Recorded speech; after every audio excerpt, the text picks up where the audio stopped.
الأخ أبو عبد الله يسأل عن الأحباب جماعة التبليغ، هل لهم أثر من السلف على هذا المنهج؟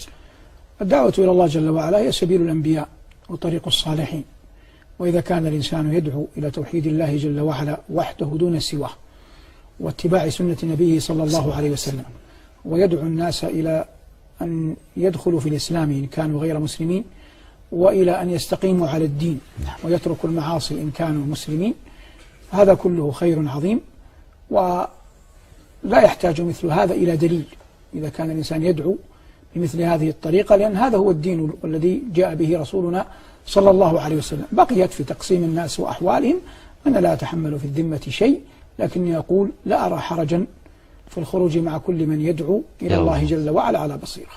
نعم. وقد هدى الله بهؤلاء الفضلاء خلقا كثيرا. نعم. وصعب أن يجحد أحد ما بذلوه في الأمة. Jamaah tabligh adalah akidah yang benar. Harus tahu, jamaah tabligh itu tidak berbeda dengan kita di dalam urusan keimanan dan akidah. Dan saya punya guru jamaah tabligh rata-rata. Tapi ada sisi lain, lihat ada orang menganggap picik kepada jamaah tabligh itu salah. Memang ada satu kemiripan bajunya. Bajunya sunnah, jamaah tabligh berjenggot, itu sunnah. Memang ada orang suka mencaci maki pakai jenggot ya. Hati-hati, jangan bilang, oh dasar jenggot, si celana cingkrang. Hati-hati, celana cingkrang itu yang benar. Jadi termasuk jamaah tabligh memang termasuk berusaha untuk mengamalkan sunnah Nabi, termasuk dari syakal bentuknya. Mereka pakai imamah, bagus. Kemudian dia ini, dan berani mereka itu, lihat. Kemana-mana nggak ngerepoti orang, nggak pernah tanya berani bayar berapa ke saya. Ada orang salah paham, kita pernah suruh membantu musir. Kenapa? Buya ini ada akidah sesat nih, suka bid'ain. Mana ini? Kita datangi jamaah tabligh, bukan. Jamaah tabligh nggak suka bid'ain. Kalau suka bid'ain keluar. Pernahkah sebagai jamaah masjid kita pernah dapat informasi masjid kehilangan jam atau kehilangan mimbar ataupun juga kehilangan kotak infak yang ternyata pencurinya itu adalah jamaah tabligh? Secara jujur, pernah? Tidak pernah kita dengar yang semacam itu. Justru mereka menjadi wakil-wakil kita untuk mengibarahkan masjid yang pada saat dengan kita sibuk dengan urusan kita masing-masing, ternyata dengan mereka sudah berada di rumah Allah Jalla wa'ala. Mereka sudah menjadi wakil kepada kita untuk mengimarahkan rumah Allah Jalla wa'ala.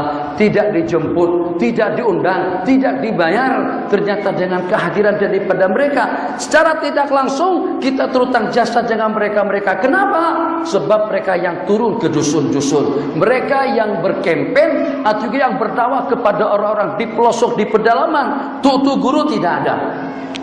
Secara jujur, bukan kiai pondok, bukan pensyarah, bukan profesor, bukan dekan, bukan juga rektor yang pergi ke kampung-kampung dan ke desa-desa untuk mengajak orang ramai kembali kepada Allah Jalla wa'ala.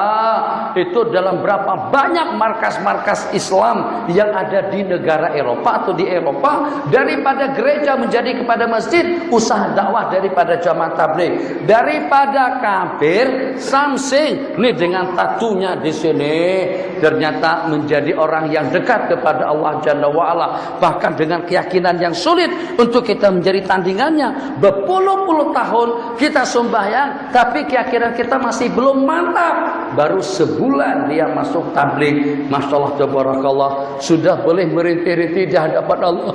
Ya Rahman Rahim, Ya Hayyu Ya Qayyum. Setetes air mata yang menetes daripada mata mereka tadi itu mampu untuk membackup kawasan kita daripada bala dan juga daripada malapetaka.